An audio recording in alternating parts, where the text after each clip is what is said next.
ప్రార్థనకు ఆయన వద్దకు వెళ్ళడానికంటే ముందుగా ఒక ప్రాముఖ్యమైన అంశం ఉంది.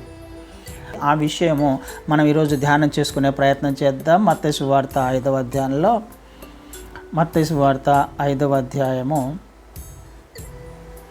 23 నుంచి చదువుతాను. ఒక వ్యక్తి బలిపీఠం వద్దకు వెళ్ళాడు. బలిపీఠం వద్దకు ఎందుకు వెళ్ళాడు? బలి అర్పించడానికి వెళ్ళాడు. బలి ఎందుకు అర్పించడానికి వెళ్ళాడు? ఎందుకు అర్పిస్తారు బలి? సహజంగా బలి ఎందుకు అర్పిస్తాము?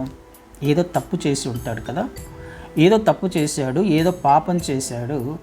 ఆ పాపం యొక్క క్షమాపణ పొందుకోవడానికి బలి అర్పించడానికి వెళ్తున్నాడు. అంటే దేవునితో ఉన్న సంబంధాన్ని ఆ వ్యక్తి కోల్పోయాడు.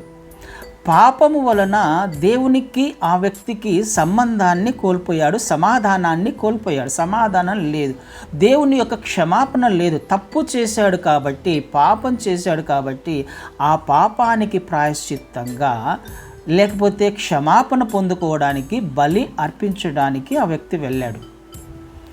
అయితే ఆ వ్యక్తి వెళ్ళినప్పుడు ఏం చేయాలి అని అంటున్నాడు ఆయన? అర్పణను అక్కడే విడిచిపెట్టాలి. ఎందుకు? ఒకవేళ నీ మీద నీ సహోదరునికి ఏదైనా విరోధం ఉన్నట్లయితే అర్పణను అక్కడే విడిచిపెట్టమంటున్నాడు. అర్పణను అర్పించొద్దు. ఎందుకు అర్పించొద్దు? అర్పించిన ప్రయోజనం లేదు అనే కదా దాని అర్థం.